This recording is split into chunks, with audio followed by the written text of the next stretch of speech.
Hello my dear students. कल हमने vector space की एग्जांपल्स की थी और आज हम ना इसकी कुछ जनरल प्रॉपर्टीज़ करते हैं वेक्टर स्पेस की, जो काफ़ी इम्पोर्टेंट भी हैं और ये छोटी छोटी सी हैं, लेकिन ये काफ़ी इम्पोर्टेंट है, अक्सर एग्जाम्स में पूछी भी जाती हैं। ये जनरल प्रॉपर्टीज़ वेक्टर स्पेस की क्या होती हैं, ये देखें। अगर तो हमारे पास V F be a vector space, कि वी एफ हमारे पास क्या हो, कोई वेक्टर स्पेस हो, 0 bar be the zero vector of v and 0 be the zero of f। आपने ये जो जिसके ऊपर बार लगा हुआ है, इसका मतलब है कि ये हमने वेक्टर में से, वेक्टर स्पेस में से लिया, यानी ये वेक्टर लिया। और जो खाली ज़ीरो है ना, वो इसका मतलब है कि वो हमने फील्ड में से लिया, यानी कि वो स्केलर के तौर पे एक्ट करेगा। तो जहाँ भी ये प्रॉपर्टीज़ में अगर ज़ीरो बार होगा तो इसका ये मतलब है कि वो वेक्टर स्पेस से लिया गया है, और अगर खाली ज़ीरो होगा तो इसका क्या मतलब है कि वो फील्ड से लिया गया है। अच्छा, देन अब हमने ये प्रॉपर्टीज़, फॉलोइंग प्रॉपर्टीज़ सेटिस्फाई करवानी है। हम इनका साथ साथ प्रूफ भी करते हैं और फिर साथ साथ आपको मैं बताती भी रहूँगी कि ये प्रॉपर्टीज़ क्या हैं। सबसे पहले हम जो प्रॉपर्टी है हम उसका प्रूफ करते हैं। नंबर फर्स्ट है हमारे पास, प्रूफ करते हैं हम पहली प्रॉपर्टी का। अच्छा जी, फर्स्ट प्रॉपर्टी क्या है कि अगर तो हम एक ज़ीरो वेक्टर लें, उसको किसी स्केलर से मल्टीप्लाई करवाएं, ए से। ये देखिए, ए जो है वो फील्ड से, इसका मतलब है वो क्या है, स्केलर है।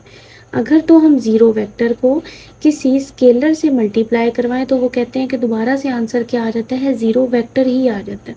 अब इनमें ना ये सिर्फ हमें इन ये जो प्रॉपर्टीज़ होती है ना, इनमें सिर्फ स्टार्ट करना मुश्किल होता है कि हमने कहाँ से स्टार्ट करना है। बस वो आप कर लें, बाकी प्रूफ जो है वो छोटा सा है, वो चलता रहेगा। अब वो आपने कैसे देख के चलना है। अब यहाँ आपने देखना है कि ज़ीरो वेक्टर के साथ कोई चीज़ मल्टीप्लाई हो रही है, यानी ज़ीरो वेक्टर के साथ क्या मल्टीप्लाई हो रहा है, स्केलर। तो हम ज़ीरो वेक्टर को लेके चलेंगे और आपने इस तरह करना है कि हम ये लिख सकते हैं, we know that zero vector plus zero vector is equal to zero vector. अगर आप ज़ीरो वेक्टर में एक ज़ीरो वेक्टर ऐड करें तो आंसर दोबारा से क्या आता है, ज़ीरो वेक्टर आता है, ये हमें पता है। अब आप ऐसा करें, जो आपने प्रूव करना है उसमें ज़ीरो वेक्टर के साथ कौन मल्टीप्लाई हो रहा है, ए हो रहा है। तो आप यहाँ भी पूरी इक्वेशन को किससे मल्टीप्लाई करवा दें, ए से। This implies that a zero vector plus zero vector is equal to zero vector. अच्छा, अब आपने यहाँ है, ये हम अंदर मल्टीप्लाई करवा देंगे। हम इसको क्यों मल्टीप्लाई करवा सकते हैं, क्योंकि वेक्टर स्पेस में आपने कंडीशन पढ़ी थी, वो जो जिसमें स्केलर मल्टीप्लिकेशन को आगे 4 कंडीशंस को सेटिस्फाई करना होता है, उसमें से ये एक कंडीशन थी कि आप स्केलर को अंदर वेक्टर के साथ डिस्ट्रीब्यूट कर सकते हैं। जो मैंने आपको ये पूरी वेक्टर स्पेस पढ़ाई थी, डेफिनेशन, जिसको नहीं पता वो प्रीवियस लेक्चर में से एक दफ़ा देख ले, कि हम जो वेक्टर स्पेस है उसमें स्केलर को भी अंदर डिस्ट्रीब्यूट कर सकते हैं और वेक्टर को भी अंदर डिस्ट्रीब्यूट कर सकते हैं स्केलर के साथ। तो इस वजह से हम क्या कर लेते हैं कि ये जो ए है, ये सॉरी, ए इधर भी मल्टीप्लाई होना था। अच्छा, ये ए जो है, आप इसको दोनों के साथ क्या कर दें, अलग अलग मल्टीप्लाई कर दें। ए zero vector plus a zero vector, और यहाँ भी ए ज़ीरो वेक्टर। अच्छा, ये जो मेरे पास है ना, इस साइड को तो मैं अभी कुछ नहीं कहती, a zero vector plus a zero vector, लेकिन इसको मैं लिख देती हूँ a zero vector plus zero vector. ये हम इसलिए लिख सकते हैं क्योंकि हमें पता है कि ए ज़ीरो वेक्टर में बेशक आप ज़ीरो वेक्टर ऐड भी कर दें तो दोबारा से वही चीज़ आ जाती है, इसलिए हम ये चीज़ लिख सकते हैं। अब इससे ये हुआ है कि ये आपके पास क्या हो गया है, कट हो गया, और ये हम इसको कह सकते हैं बाय लेफ़्ट कैंसिलेशन लॉ। ये हमने किस तरह कट किया, by left cancellation law. Left cancellation law के ज़रिए आपने इसको क्या कर दिया, कट। तो आपके पास आंसर फिर क्या बचता है कि a zero vector is equal to zero vector. ये आपका आंसर था, पहले इसका पहला प्रूफ था। अब हम चलते हैं अपने दूसरे प्रूफ की तरफ, जो हमारा सेकंड है, यानी जो सेकंड प्रॉपर्टी है उसकी। जो सेकंड प्रॉपर्टी है, इसमें आपके पास एक जो वेक्टर है उससे कौन मल्टीप्लाई हो रहा है, एक स्केलर मल्टीप्लाई हो रहा है, यानी कि ज़ीरो मल्टीप्लाई हो रहा है। तो हम क्या लेके चलेंगे कि ज़ीरो प्लस ज़ीरो, हमें पता है कि ज़ीरो प्लस ज़ीरो किसके बराबर होता है, ज़ीरो के। अब इसके साथ कौन मल्टीप्लाई हो रहा था, अल्फ़ा मल्टीप्लाई हो रहा था, तो हम भी इस पूरी इक्वेशन को किससे मल्टीप्लाई कर देते हैं, अल्फ़ा से मल्टीप्लाई कर देते हैं। और ये आप ज़रा गौर करें तो ये आपके पास अल्फ़ा जो है ये किस साइड से मल्टीप्लाई हो रहा है, राइट साइड से मल्टीप्लाई हो रहा है।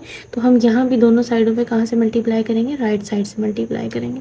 अच्छा, अब आप वही डिस्ट्रीब्यूटिव लॉ, वही वेक्टर स्पेस की कंडीशंस हैं कि आप स्केलर को भी अंदर डिस्ट्रीब्यूट कर सकते हैं वेक्टर के साथ, और वेक्टर को भी अंदर डिस्ट्रीब्यूट कर सकते हैं, यानी अंदर मल्टीप्लाई करवा सकते हैं। तो आप अल्फ़ा को दोनों के साथ अलग मल्टीप्लाई कर दें, 0 alpha plus 0 alpha is equal to 0 alpha.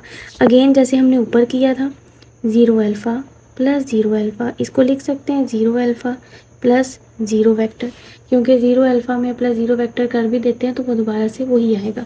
अब यहाँ से भी ये कैंसिल हो गया, तो आपके पास 0 अल्फ़ा किसके बराबर आ गया, 0 वेक्टर के बराबर आ गया। तो सेकंड प्रूफ भी हमारा हो गया।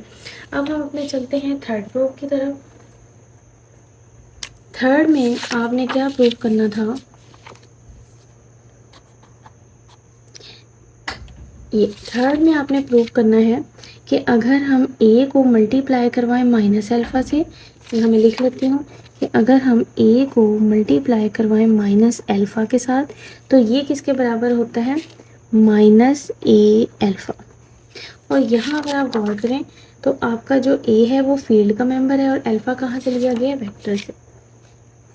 a फील्ड का मेंबर है और अल्फ़ा जो है ये for all alpha belongs to V, और for all alpha belongs to we.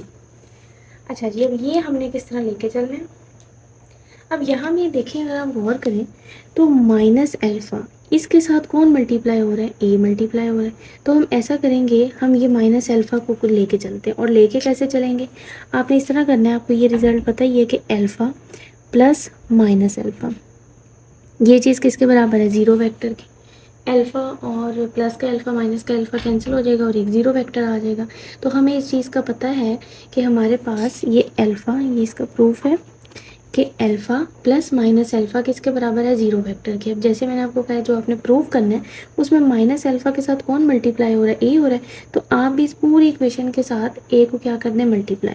तो a alpha plus minus alpha is equal to a 0 vector, ये हमने मल्टीप्लाई कर दिया। अब आप इस तरह करें कि ए को अंदर दोनों के साथ अलग अलग मल्टीप्लाई कर दें, कि इसको डिस्ट्रीब्यूट कर दें।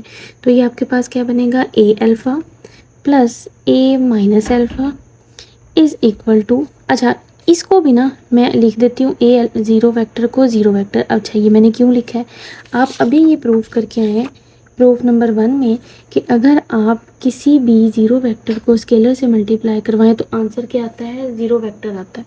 तो यहाँ अगर ए 0 वेक्टर के साथ मल्टीप्लाई हो रहा है तो आंसर 0 वेक्टर आ रहा है। तो यहाँ भी यही नहीं हो रहा कि एक आपके पास 0 वेक्टर है उसके साथ एक आपके पास क्या मल्टीप्लाई हो रहा है, यहाँ ए आना था, सॉरी ए मल्टीप्लाई हो रहा है। तो इसका ये मतलब है कि मैं इसको क्या लिख सकती हूँ, 0 वेक्टर लिख सकती हूँ। आप बेशक यहाँ साथ लिख दें यूजिंग 1, कि हम 1 का यहाँ यूज़ कर रहे हैं।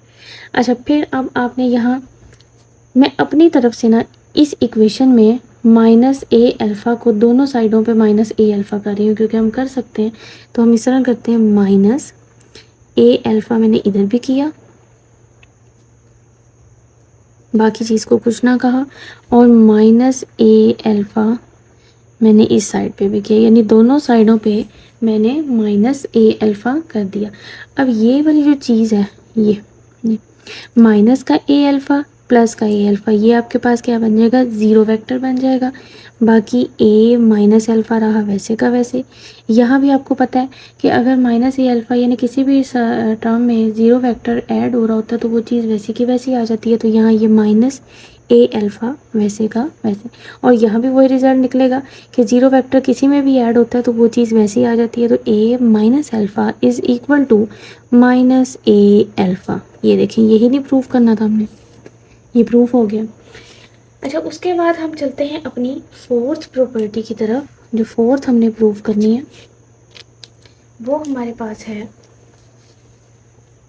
ये भी मैं आपको एक दफ़ा लिख के बता देती हूँ कि हमने जो फोर्थ प्रॉपर्टी है वो क्या प्रूफ करनी है।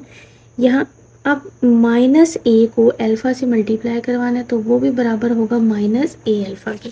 अब यहाँ इस केस में क्या हो रहा है कि माइनस ए मल्टीप्लाई हो रहा है अल्फ़ा के साथ, तो ये बराबर होगा माइनस ए अल्फ़ा, ठीक है।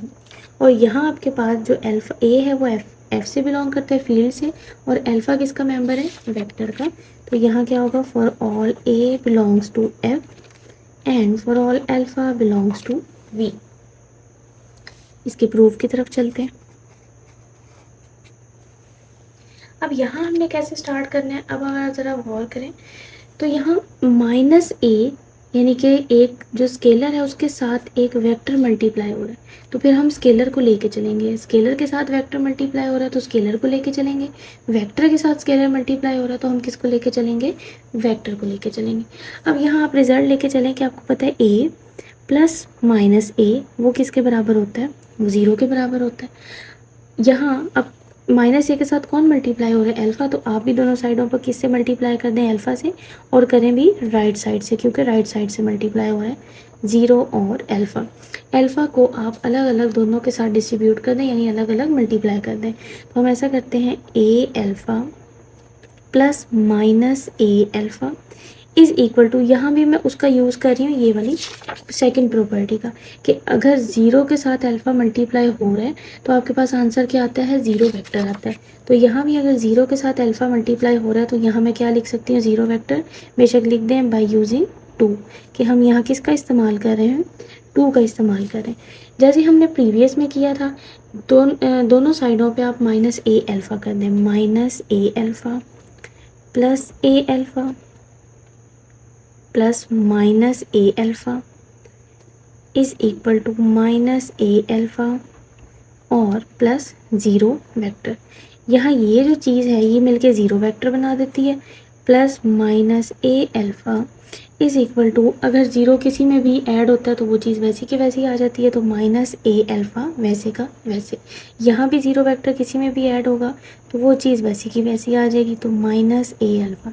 और यही हमने प्रूव करना था, आप देख लें यही प्रूव करना था हमने। अब हम चलते हैं अपनी फिफ्थ प्रॉपर्टी की तरफ, जो कि है आपके पास कि अगर ए अल्फ़ा माइनस बीटा हो, ए अल्फ़ा माइनस बीटा, तो हम उसको लिख सकते हैं a alpha minus a beta.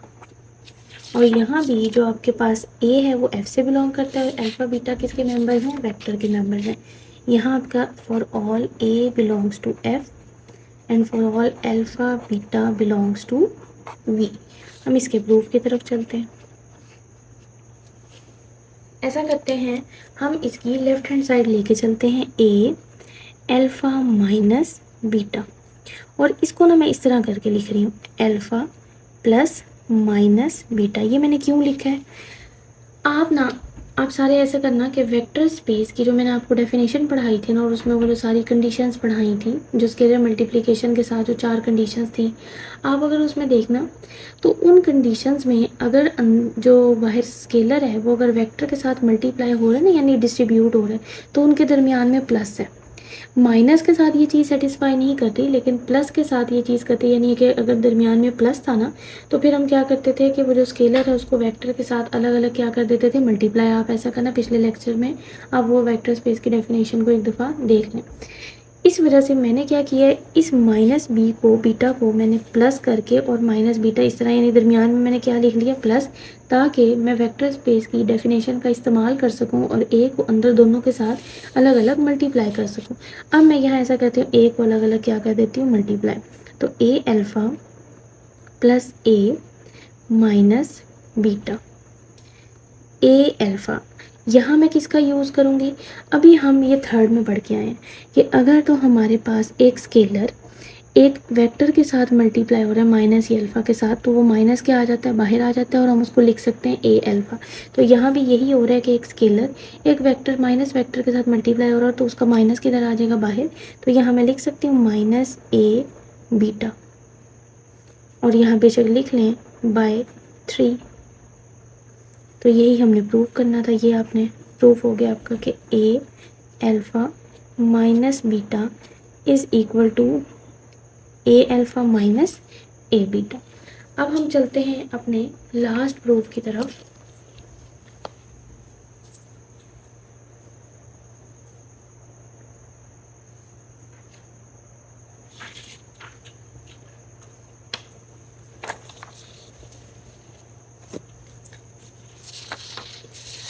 जो हमारा 6 नंबर पे है वो क्या था कि अगर तो एक स्केलर एक वेक्टर के साथ मल्टीप्लाई हो रहा है और आंसर 0 आ रहा है तो उनमें से लाजमी या तो स्केलर 0 है या वेक्टर 0 है। ये हमारा 6 पे प्रूफ है। हम चलते हैं 6 के प्रूफ की तरफ कि अगर हम ए अल्फ़ा को मल्टीप्लाई करवाते हैं तो दिस इम्प्लाइज डैट कि या तो अल्फ़ा 0 आता है या हमारे पास ए 0 आता है for all A belongs to F and for all alpha belongs to V. ठीक है, अब आप ऐसा करें, इसके प्रूफ में हम सबसे पहले ये लेके चलते हैं कि ए जो है ना वो 0 नहीं है। ठीक है, और ये हमने एक फील्ड में से मेंबर लिया। ठीक है, अच्छा जी, ए 0 नहीं है तो हमने एक फील्ड में से ये मेंबर ले लिया। अब अगर आपको पता है कि ये फील्ड में से मेंबर लिया है यानी कि ये कोई रियल नंबर है ना, और अगर वो नॉन ज़ीरो है तो उसका इन्वर्स भी एग्जिस्ट करता है। तो हम इस तरह करते हैं कि हम कहते हैं कि दिस इम्प्लाइज डैट कि फिर लाजमी इसका इन्वर्स भी एफ़ के अंदर क्या करेगा, एग्जिस्ट करेगा। एक नॉन ज़ीरो एलिमेंट है तो उसका इन्वर्स क्या करेगा, एग्जिस्ट करेगा। तो अब आपने नाउ हम ये लेके चलते हैं, ये a alpha is equal to 0 vector. हम ये लेके चले हैं कि ए अल्फ़ा किसके बराबर है, 0। अब हमने ये प्रूव करना है कि हमारा जो अल्फ़ा है वो 0 है, क्योंकि हम लेके चले ना कि ए तो 0 नहीं है तो फिर क्या किसको 0 होना चाहिए, अल्फ़ा को। अब हमने ये प्रूव करके दिखाना है कि अगर हम ए को 0 नहीं लेके चल रहे तो हमारा अल्फ़ा फिर क्या निकलेगा, 0 निकलेगा। तो हम यहाँ करते हैं ए अल्फ़ा 0 वेक्टर लेके चलें, क्योंकि ए इन्वर्स भी इसी का मेंबर है तो हम दोनों साइडों पे ए इन्वर्स से क्या करवा सकते हैं, मल्टीप्लाई करवा सकते हैं। ए इन्वर्स 0 वेक्टर, ये वाली जो चीज़ है ना ए इन्वर्स इंटू ए, ये तो बन जाती है आइडेंटिटी 1 अल्फ़ा, और ए इन्वर्स 0 वेक्टर के साथ मल्टीप्लाई होगा तो वो दोबारा से 0 वेक्टर आ जाएगा। और दिस इम्प्लाइज डैट कि अल्फ़ा किसके बराबर आ गया, 0 के बराबर आ गया। तो हमने यही प्रूव करना था कि हमारा जो अल्फ़ा है वो किसके बराबर है, कि अगर ए को 0 के बराबर नहीं लेके चलते तो फिर अल्फ़ा किसके बराबर होगा, 0 के बराबर होगा। अब सेकंड हमने क्या करना है लेके, यानी अब हम दूसरे केस में ये लेके चलते हैं कि अगर अल्फ़ा 0 नहीं है तो फिर ए को 0 होना पड़ेगा, क्योंकि ये कह रहे हैं ना कि अगर हम ए अल्फ़ा को मल्टीप्लाई करवा रहे हैं आंसर 0 आ रहा है तो या तो फिर अल्फ़ा 0 है या ए 0 है। पहले केस में हम लेके चलें कि ए 0 नहीं है तो हमने प्रूव किया अल्फ़ा 0 आया। अब हम लेके चलते हैं कि हमारे पास जो अल्फ़ा है वो 0 नहीं है, 0 वेक्टर नहीं है और ऑल ये वी से बिलोंग करता है। ठीक है, अब हमने इसको प्रूव करने के लिए ना कंट्राडिक्शन लेके चलते हैं कि ये हमारे पास, ये कंट्राडिक्शन से हम लेके चलते हैं कि हमारे पास ए जो है वो 0 नहीं है। प्रूव तो हमने ये करना है ना कि ए हमारे पास 0 है, लेकिन हम लेके चलते हैं contradiction contrary. Suppose that A not equal to 0। फिर हम सारा वही प्रोसीजर करेंगे कि अगर ए नॉट इक्वल टू 0 है तो दिस इम्प्लाइज डैट कि ए इन्वर्स जो है वो क्या करता है, एग्जिस्ट करता है। तो फिर ए अल्फ़ा इज़ इक्वल टू 0, हम ए इन्वर्स को दोनों साइडों पे क्या करवा देंगे, मल्टीप्लाई करवा देंगे। ये हमारे पास 1 आइडेंटिटी बन जाता है। अल्फ़ा इज़ इक्वल टू 0 तो अल्फ़ा क्या आ गया, 0 आ गया। लेकिन हम तो लेके चले थे कि अल्फ़ा 0 नहीं है और यहाँ क्या आ गया कि अल्फ़ा 0 आ गया। इसका मतलब है ये क्या आ गई है, कंट्राडिक्शन आ गई है। और कंट्राडिक्शन कब आती है कि जब हम कोई गलत बात सपोज करके चलते हैं, जब कंट्राडिक्शन आती है। क्योंकि हमने कहा था ना ऊपर कि अल्फ़ा जो है वो तो 0 नहीं है, लेकिन जब हमने आगे प्रूव किया तो वो तो अल्फ़ा 0 आ गया। इसका मतलब है कंट्राडिक्शन है, कोई गलत बात है। और वो गलत बात हम क्या लेके चले थे कि ए 0 नहीं है, ये लेके चले थे कि ए 0 नहीं है। इसका मतलब है कि जब अल्फ़ा 0 नहीं होता तो ए का 0 होना क्या है, ज़रूरी है। तो ए क्या हो जाएगा, 0 हो जाएगा। तो ये हमने 6 का भी प्रूव कर लिया। ये हमारे पास 6 इसकी प्रॉपर्टीज़ थी, जनरल प्रॉपर्टीज़, जिसका हमने आज प्रूव किया है। तो बाकी जो है इंशाल्लाह ताला वो हम अगले लेक्चर में करेंगे। किसी को कोई मसला हो तो वो कमेंट में मेरे से पूछ लें। अल्लाह हाफिज़।